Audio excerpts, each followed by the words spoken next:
దేవుని చిత్త ప్రకారము తప్పనిసరిగా మంచి మానసిక స్వభావమును కలిగి ఉండవలెను. మనము బైబిలు ఎందుకు చదువుతాము? దాని ద్వారా మనము ఎటువంటి ఆశీర్వాదములు పొందుతాము? ఇటువంటి మానసిక స్వభావమునే అనేక మంది క్రైస్తవులలో కనుగొంటాము.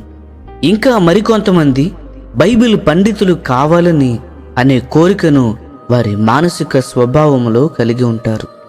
అతి కొద్ది మంది మాత్రమే లేఖనములలోని దేవుని చిత్తమును కనుగొనుటకు మరియు వారి జీవితములలో వాటిని నెరవేర్చి దేవుని మహిమపరచుటకు బైబిలులోని లేఖనములను ఆసక్తితో చదివెదరు. మనము దేని కొరకు ప్రార్థన చేస్తాము? ప్రత్యేక ఆశీర్వాదముల కొరకు ఎక్కువగా మనము ప్రార్థన చేసేదము. వారిలో అతి కొద్ది మంది విశ్వాసులు వారి దేశములో దేవుని పరిచర్య విస్తరింపబడవలనని మరియు దేవుని నామము మహిమపరచబడాలని ఎంతో ఆసక్తితో ప్రార్థన చేయుదురు. మనము ఉపవాసము ఉండి ప్రార్థన చేస్తున్నప్పటికీ కూడా అయితే మనము ఏ ఉద్దేశముతో ఉపవాసం చేస్తున్నాము? ఆ ఉద్దేశమును మనము ఎప్పుడైనా కనుగొన్నామా? మనలను మనము పునర్విమర్శ చేసుకొని ఉన్నట్లయితే మనము ఏమి కోరుకుంటున్నామో ఆ ఉద్దేశమును మనము కనుగొనవచ్చు.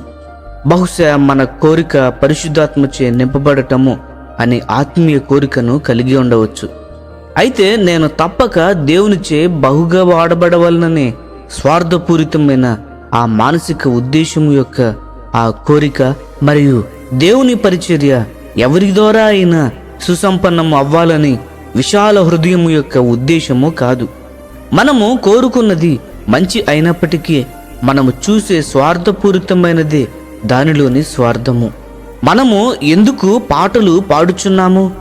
అనేక మంది తలాంతులు కలిగిన గాయకులు ఒంటరిగా పాటలు పాడుదురు. అయితే వారిలో ఎంతమంది నేను నా కొరకు ఎటువంటి ఘనతను కోరుకొనటలేదు, కానీ దేవుని మహిమను మాత్రమే నేను కోరుకొనుచున్నాను అని యథార్థముగా చెప్పగలరు? మీరు ఆ విధముగా చెప్పగలరా? మన మనస్సులో ఎక్కడైతే ఉద్దేశములు సంపూర్ణముగా సరిచేసుకొనవలెనో అక్కడ మనము పశ్చాత్తాపపడవలెను. ప్రియమైన స్నేహితులారా, మన మంచి ఆత్మీయ కార్యక్రమములలో మన స్వార్థపూరితమైన మానసిక ఉద్దేశము కూడా కలిసిపోయింది. దయచేసి దేవుని చిత్త ప్రకారమైన మానసిక ఉద్దేశమును మనకు అనుగ్రహించమని మనము ప్రార్థించదము. ఈ సందేశములు మీకు ఆశీర్వాదకరముగా ఉన్నట్లయితే లైక్ చేయండి, సబ్స్క్రైబ్ చేయండి, అనేకులకు షేర్ చేయండి.